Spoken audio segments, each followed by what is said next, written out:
सीकर में अभिभाषक संघ के क्रमिक अनशन पर धरने पर पहुंचे पीसीसी चीफ गोविंद सिंह डोडासरा। भाजपा सरकार पर कसे तंज।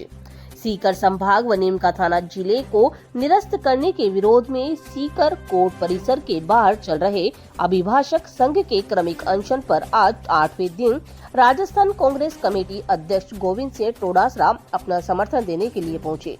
पीसीसी चीफ गोविंद सिंह डोडासरा के साथ राज्य सरकार के संभाग और जिले को निरस्त करने के विरोध में अपना आक्रोश व्यक्त करने के लिए बड़ी संख्या में जिले भर से कांग्रेस कार्यकर्ता भी कार्मिक अनुसंधान स्थल पर मौजूद रहे। पीसीसी चीफ डोडासरा ने मीडिया से रूबरू होते हुए भाजपा सरकार के फैसले के खिलाफ आक्रोश जताते हुए भाजपा पर भी तंज कसे।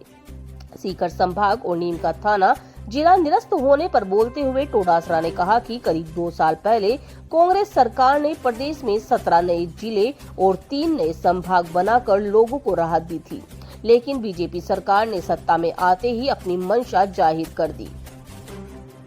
सीकर से संवाददाता मोहम्मद रफी की 2 साल से भी ज्यादा समय पहले कांग्रेस की सरकार ने सीकर, चूरू, झुंझुनू और नीमका थाना को जिला नया बना करके 4 जिलों का सीकर को संभाग बनाया था और 17 जिले और 3 संभाग बना करके पूरे प्रदेश में प्रशासनिक इकाइयों को जो ठीक करने का काम किया था कि कैसे लोगों को जल्दी न्याय मिले, अच्छी न्याय मिले, प्रशासन के पास में वो बिना समय गंवाए जा सकें, अपनी समस्याओं का समाधान करवा सकें। ये बीजेपी की सरकार ने आते ही अपनी मंशा जाहिर कर दी थी कि हम लोग जिले और संभाग खत्म करेंगे, लेकिन 14 महीने तक वो निर्णय ले नहीं सके और 14 महीने बाद में दिल्ली से जैसे मुख्यमंत्री की पर्ची आई उसी प्रकार से एक ब्यूरोक्रेसी की और बीजेपी के हाईकमान की पर्ची आई और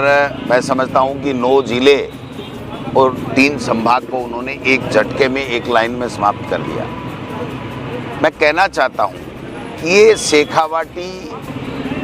का हक था और इसलिए था कि जो वर्तमान संभाग है जयपुर संभाग, जिसमें आज की तारीख में सीकर है, झुंझुनू है, अलवर है, जयपुर है, दौसा है, इसकी आज की 2024 की अगर हम अनुमानित जनगणना माने तो जो पॉपुलेशन है वो 2 करोड़ के लगभग है। 2 करोड़ के लोगों के लिए संभाग, इससे बड़ा दुर्भाग्य क्या हो सकता है। तो नीमका थाना आज कोटपुतली के एडजॉइनिंग है और वहाँ से अगर यहाँ आता है तो 2 घंटे से 2.5 घंटे से कम सीकर में लगता नहीं है और चूरू का व्यक्ति अगर बीकानेर संभाग में जाता था तो 181 किलोमीटर पड़ता है और यहाँ से चूरू 80 भी नहीं पड़ता, तो 100 किलोमीटर से भी ज़्यादा लोगों को सुविधाएं हो रही थी। तो ये गलत निर्णय सरकार ने किया है और सीकर शेखावाटी हमेशा संघर्ष के लिए, त्याग तपस्या के लिए जानी जाती है और यहाँ के लोगों में जनता के लिए मर मिटने की जो उनकी जो भावना है वो कमज़ोर नहीं होगी। और अभिभाषक संघ सीकर एक बहुत बड़ा अभिभाषक संघ है, मैं भी सौभाग्य से उसका एक सदस्य हूँ, एडवोकेट के रूप में इनरोल्ड हूँ और हमारे आदरणीय जाखड़ साहब जो मेरे गुरु भी है एडवोकेट वकालत में, वो आज अध्यक्ष हैं और सबको साथ लेकर के ये संघर्ष कर रहे हैं। 8वें दिन के कर्मिक अनशन हमारे 5 अधिवक्तागण का चल रहा है और इस संघर्ष को और तेजी के साथ में हम आगे बढ़ाएंगे और हमारा हक जो शेखावाटी का है